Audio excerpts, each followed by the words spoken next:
No one can hurt you in your reality. Circumstances do not matter unless you entertain it. You entertain it by reacting. And when we react, we match that energy. We entertain it. So it stays in our reality.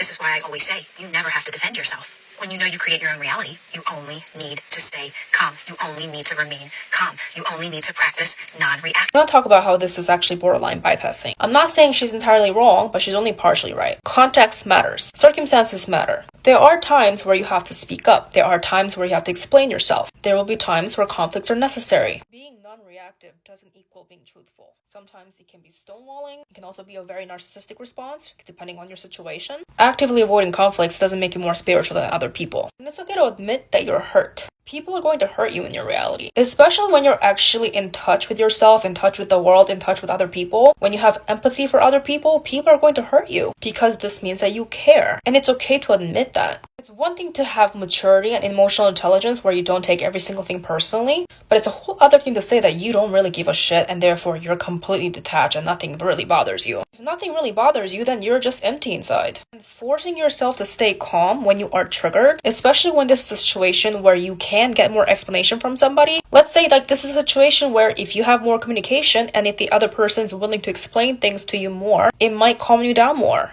You might feel better. They might actually want to do that for you. But if you don't want to communicate because you don't want to talk about how you're triggered or hurt, because you're too prideful or whatever the reason is, or you don't want to conflict because you think that you talking about your feelings is going to cause a fight or a conflict, whatever the reasons are, so you hold everything in and you stay to yourself because you really think that being reactive and talking about your feelings or talking about the situation makes you weak or reactive, all you're doing is suppressing yourself, suppressing your feelings, suppressing your truth. Things need to be talked about. Important things need to be talked about. The deeper the relationship or the connection is, the more depth it's going to require of you. If something bothers you, especially someone that you care about, if something bothers you, you have to be able to communicate that. You don't only need to stay calm. That's not how you win. That's not how you thrive. You do need to be expressive. You have to be honest with your feelings, and you have to be brave enough to be vulnerable with the people that you trust. Of course, it's a different story if these people don't deserve your vulnerability or emotions. Then yes, your emotions or your reactions are not really going to help, especially if they don't really give a shit and they have proven that to you that they don't really give a shit. But with the people that you are safe with,